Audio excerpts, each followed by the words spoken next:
Првото барање е корекција на планот за, односно предлог планот за наводнување на територија на општина Чинообишево. Второто барање е корекција во исплатата на 600 денари за предадена арпа.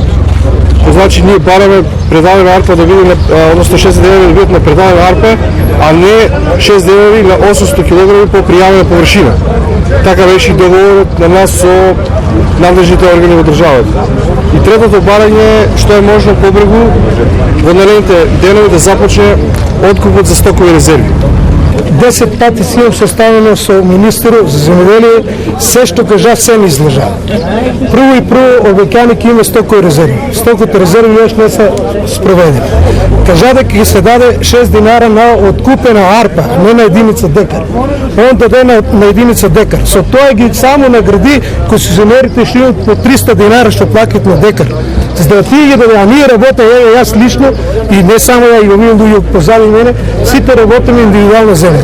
Како најодговорен во овој случај го повикува министерот Цветан Трифуновски и под најдно да се најде решение, доколку не се најде решение, сметам дека се поднесе слободно оставка. Мислам тоа е наш став, официјален, и ние ќе стојаме за тој став. И ги поддржуваме апсолутно, значи, брзо производителите од Кочанскиот регион.